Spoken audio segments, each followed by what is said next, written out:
Don't you know that Elon Musk is doing a ton of drugs and he's a super bad person? Or at least that's the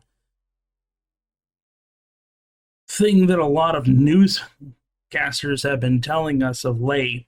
Yeah, if you haven't noticed lately, and this is going to be something of a bit of a rant of mine, apparently a ton of different news outlets have been literally publishing that Elon Musk is pressuring his board members at Tesla to do drugs with him.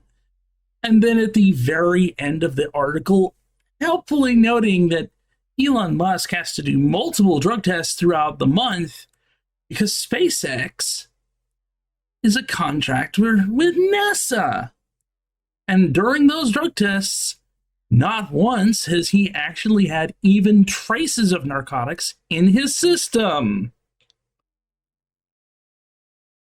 Oops. I'm sorry. It's pretty hard to use a ton of narcotics and then not show up in a drug test. Now, as your buddy, as your friend, as the Isaac you guys all know and love, I'm going to tell you a little something about business. This is something that I've seen a time or two before. And it's an old tactic from the ye old golden age or gilded era. Sometimes what these monopolies would do back in the gilded era is they would use their influence over media outlets to smear and lie about their competitors. And it's almost kind of humorous to see this almost 1920s, 1930s style smear campaign being published yet again in the 21st century. Ever since Elon Musk has bought Twitter, there has been just a non-stop attack against the man in terms of his business practices, his fidelity of his character, the products that he makes. Another article that everybody has been publishing is Elon Musk Tesla has to recall every car. You want to know what the recall is? Apparently, text on indicator lights, which I've never seen any text on any vehicle indicator light ever. Like, ever. And I've been driving vehicles on and off for since I was 5 years old, but I guess wasn't large enough. Here's the thing. With a Tesla vehicle, apparently it doesn't require anything more than to update your damn phone. I kid you not. These news outlets are sitting there and trying to make it out like Tesla is having to retract all your cars, that you have to have someone tow your Tesla back to the dealership because there's something horribly wrong with it. And it's a freaking phone app updates. What? Oh my God.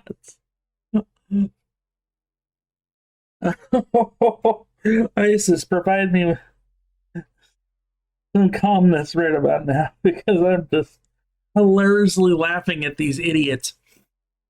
Look, here's the thing, okay? I have seen actual recalls of vehicles before from things like, catching on fire, like ignition starter switches and the like, causing the car to catch on fire, so you have to actually take it back to the dealership to have it fixed. But I wouldn't call having to just update your phone as a recall.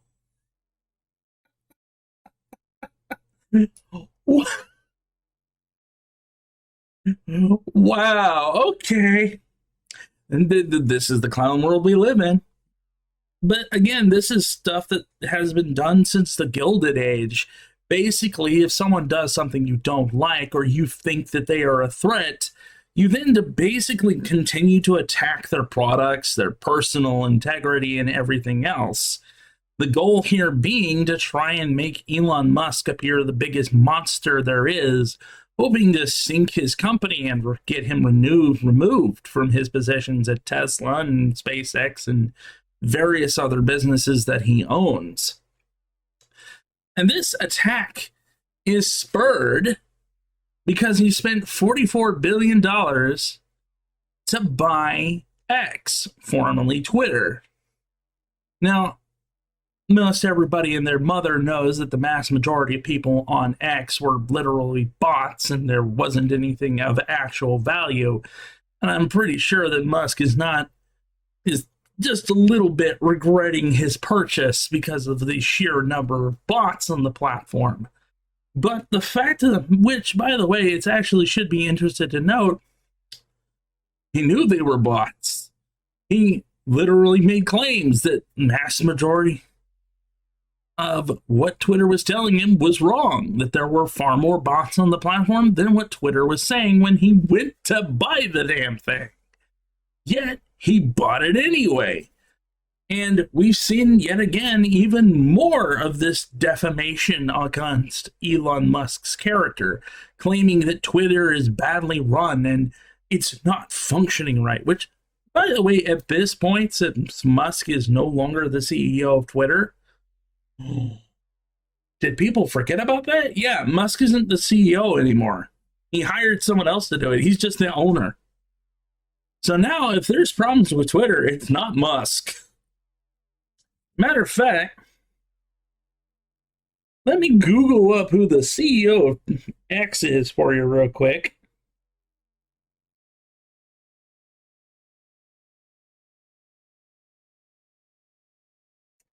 So the CEO of X is Linda Yaccarino. So I guess you need to start blaming Linda anytime that X isn't doing right now, because Musk is no longer the CEO. Now, this, of course, is a bit of a problem that I've kind of said beforehand, that CEOs are more often than not just glorified employees. And here's the thing, when you're talking about a publicly traded company, the publicly traded businesses don't have just one owner. They have thousands of owners. These corporations don't have an individual that owns them. It's owned by thousands of people. Sometimes, and it's not just people, it's a mix of other companies, banks, interests, your grandma from down the lane in her 401k who has no freaking clue that she even has stock in this dang thing. 1 second, gotta go fetch a cat because he's trying to get in the cabinet. Now, what this means, of course, now that I'm back from cat, is that eventually if the shareholders don't like what the CEO or the board are doing, they can vote/fire them. Something that Disney, who is now facing ouch time from both the shareholders and Elon Musk, who is currently funding Gina Carano's lawsuit against them, among other things, is experiencing. In fact, while I'm on that topic, I find it interesting that the board literally decided to treat Disney investors and shareholders like children, telling them who to vote for and don't vote for anyone else, among other things in a video. Now, I'm sorry, but I'm pretty sure that a company shouldn't be demanding that you vote for their board, for their choice of board. Kind of defeats the whole purpose of voting, if you ask me. It's kind of the thing there. But the fact that the board is clearly scared enough to repeatedly do more and more and talk shite about everybody else should tell you that they know they've done a crap job. They're crapping their pants because they're hoping that the shareholders don't know that they've done a crap job. The problem is that the number of shareholders that know they've done a crap job is probably way too many than what they'd like.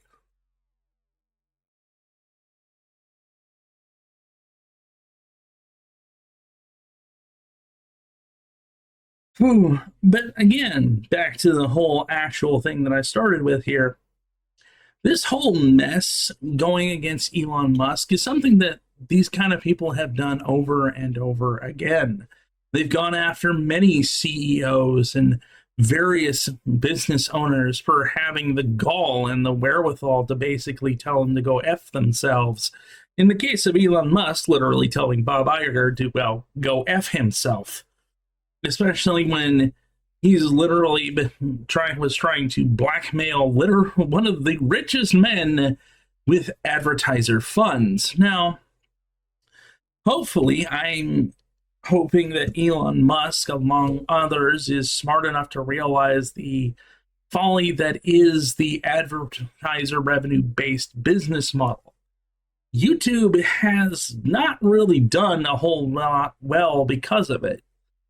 We've seen this through many adpocalypses before, and ad revenue itself basically being garbage, especially in the last month. Now, people will remind you that quarter 1 is always trash on YouTube, but the fact of the matter is that it's not going to get much better. YouTube has focused so heavily on trying to compete with TikTok by becoming another short video platform a la Vine. Never mind that they tend to forget that they kind of put Vine out of business. Oops. You'd think they would remember that, but I guess not. Dang. I keep expecting executives with business degrees to be actually smart. I really need to stop doing that. I really do, because apparently they're not very smart. They must have gotten through college through, I guess, nepotism alone? Because it seems to be how they got their jobs. Wow, I guess it goes to show you that brown nosing does get you somewhere in the world, huh? Because that seems to be the fruit of the tree, as they say. You can tell the tree by the fruit of its branches, is what they used to say. And yeah, it's pretty simple. You can tell when a company is being run by nepotists who only have their position based on the fact of who they brown-nosed and who they knew, based on people compared to people who actually know what they're doing. Companies run by nepotistic people literally usually keep going up in flames because they keep making the worst possible decisions, and their decisions are based solely for their own benefit, for their own glory, their own pocketbook. People who actually know what they're doing have a habit of not necessarily patting their own wallet while the company's on fire. They actually go out and fix things and fire people when things start catching fire. But the hard part is, once you get a whole system and slew of nepotists in position, they're damn hard to get rid of. But as we've seen, they'll also start trying to slur anybody who dares say anything about it. Elon Musk is definitely a big example of that, considering that he's shown that a lot of these same nepotistically run social media companies aren't so hot, which is probably another reason why they're so busy trying to defame the man. Because Twitter, or X, being successful in any way would literally show that Google's YouTube and Facebook, aka Meta, are abject failures because of bad management. It's almost as if the people running them are not so much afraid of free speech as they are afraid of being outed as being losers and bad at their jobs. Considering that Google has recently been shown to have on a scientific level their search algorithm being shite, garbage. I'm sorry, but if your search algorithm is so bad that scientists can go, this is garbage, you might need to fire a few people.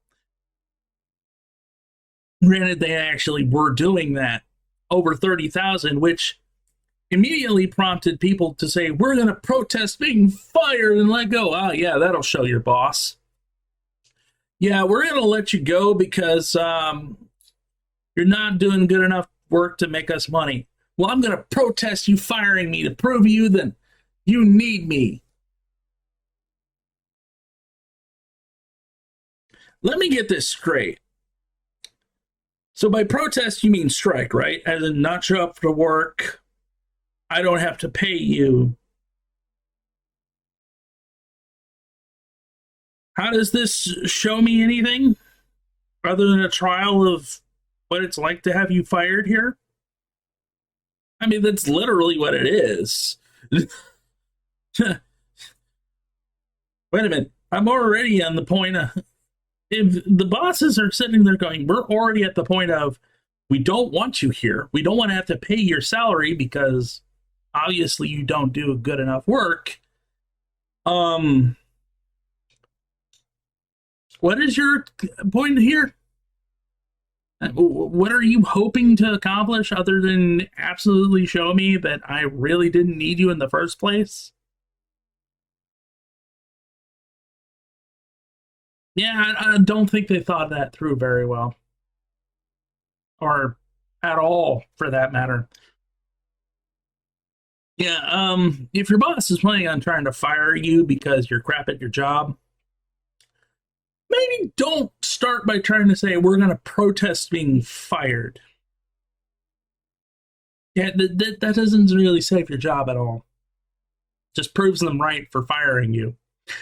Anywho, hope you guys don't mind this rant, and I'll see you in the next video. Thanks for watching, guys.